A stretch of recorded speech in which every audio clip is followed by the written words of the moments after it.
कक्षा 11 कला भूगोल पार्ट 1 अध्याय 1 अति लघुत्तरीय प्रश्न। कुछ महत्वपूर्ण प्रश्न यहाँ दिए जा रहे हैं, वो देखते हैं। पहला प्रश्न, भूगोल की दो महत्वपूर्ण मुख्य शाखाएं कौन कौन सी हैं? मैंने पहले बताया है आपको, भूगोल का जो अध्ययन है वो दो पार्टों में किया जाता है। पहला है भौतिक भूगोल और दूसरा है मानव भूगोल। जो आपके का विषय भूगोल है, इसके दो पार्ट हैं। पहला पार्ट है भौतिक भूगोल और दूसरा पार्ट है मानव भूगोल। तो भूगोल की दो मेन जो शाखाएं हैं, भौतिक भूगोल और मानव भूगोल। भौतिक भूगोल में प्राकृतिक भूगोल भी कहते हैं। प्रकृति से संबंधित तथ्यों का अध्ययन किया जाता है, जैसे जल मंडल है, स्थल मंडल है, वायुमंडल है, जैव मंडल है, इससे संबंधित चीज़ों का जो प्राकृतिक है। और मानव भूगोल के अंतर्गत मानव द्वारा निर्मित जो चीज़ें हैं उन चीज़ों का अध्ययन किया जाता है, जैसे सड़क है, अधिवास है, रेलवे है, पुल है, बांध है, नगर है। ये सब चीज़ों का अध्ययन किया जाए जो मानव से संबंधित, जिसको मानव ने बनाया है। प्रश्न नंबर 2, किस यूनानी विद्वान को भूगोल का संस्थापक कहा जाता है?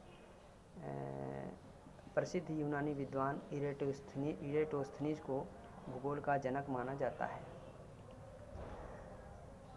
अगला प्रश्न है, मानव भूगोल से क्या अभिप्राय है? प्यारे बच्चों, पहले मैंने आपको बताया मानव भूगोल में मानव से संबंधित तथ्यों का अध्ययन किया जाता है, जिसका निर्माण मानव ने किया है।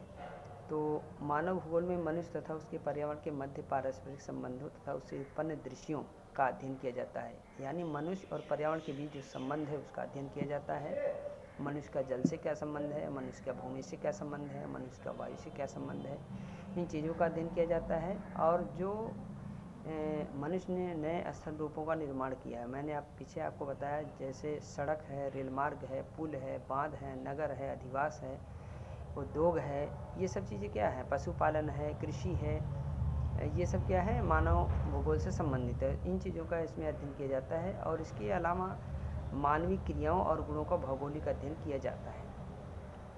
नेक्स्ट क्वेश्चन है, भौतिक भूगोल से आप क्या समझते हैं? भौतिक भूगोल मैंने आपको पहले बताया कि भौतिक भूगोल में नेचुरल यानी प्राकृतिक तत्वों का अध्ययन किया जाता है।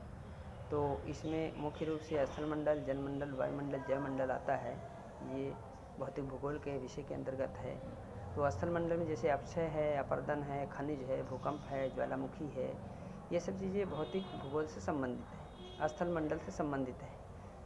जो स्थल है, वायुमंडल में तापमान, वर्षा, आर्द्रता, इन चीज़ों का अध्ययन किया जाता है। जलमंडल में जो जलीय विस्तार है, जल का वर्गीकरण है, जल की लवणता है, घनत्व है, प्रवाल है, ज्वार भाटा है, तरंगे हैं, इन चीज़ों का अध्ययन किया जाता है। और लास्ट में इसमें है जैव मंडल।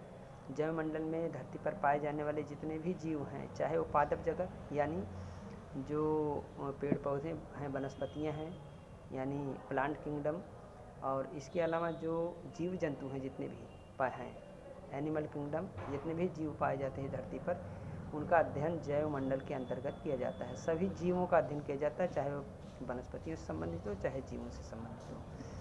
नेक्स्ट क्वेश्चन है, भौगोलिक अध्ययन के दो आधुनिक आधार कौन से हैं? भौगोलिक अध्ययन के दो आधुनिक आधार हैं भौगोलिक सूचना तंत्र और हवाई छायाचित्र।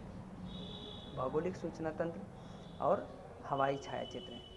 नेक्स्ट क्वेश्चन है, भूगोल के दो प्रमुख क्रांतिकारी परिवर्तन कौन से हैं जिन्होंने इसे 20वीं शताब्दी के उत्तरार्ध में प्रभावित किया है?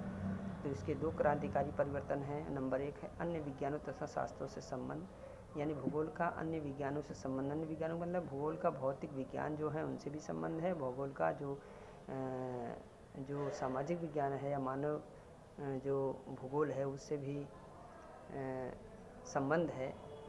तो अन्य विज्ञानों और शास्त्रों से, अन्य विज्ञानों मतलब भूगोल का भौतिक विज्ञानों से भी संबंध है और मानव जो विज्ञान है या सामाजिक जो विज्ञान है उनसे भी संबंध है। उदाहरण के लिए भौतिक विज्ञान जैसे खनिज है, भौतिक विज्ञान जैसे धरती के अंदर बहुत विभिन्न प्रकार के खनिज पाए जाते हैं, लोहा है, कोयला है, टीन है, पेट्रोलियम है, जस्ता है, तांबा है, अभ्रक, ये सब पाए जाते हैं। तो मानव का इससे संबंध है।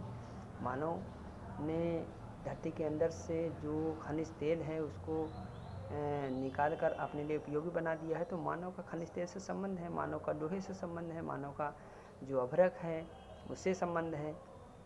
ये तो हो गया भौतिक विज्ञान से संबंध। और अन्य तथा शास्त्र से संबंध, जो अन्य सामाजिक जो विज्ञान है, सामाजिक विज्ञान का मतलब जैसे इतिहास है, अर्थशास्त्र है, भूगोल है, राजनीति है, इससे भी जो है भूगोल का संबंध है।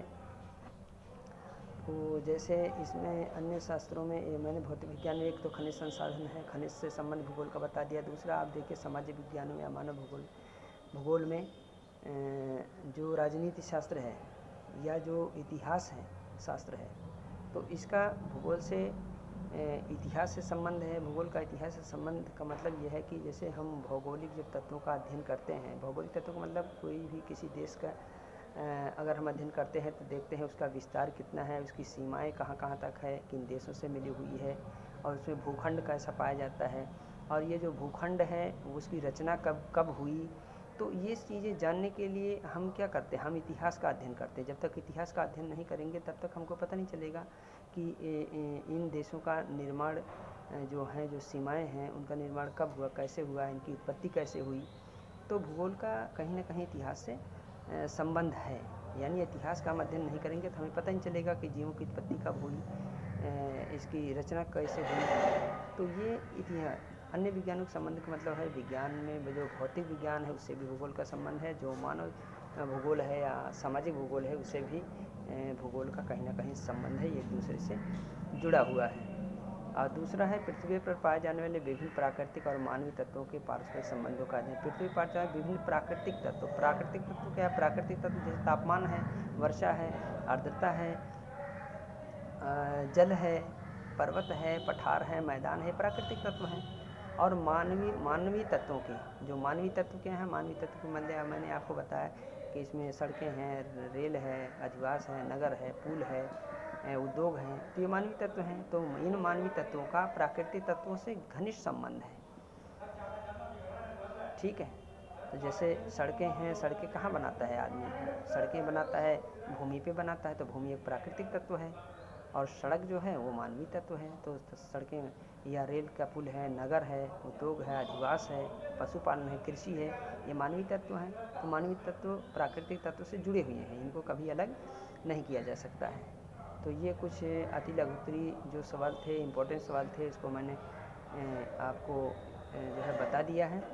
इन सवालों को आप अपनी कॉपी में नोट करें और इसका अध्ययन करें।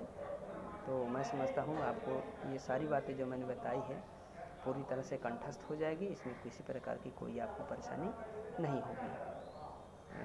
तो बाकी इसके आगे की जो वीडियो है वो नेक्स्ट डे में बताई जाएगी।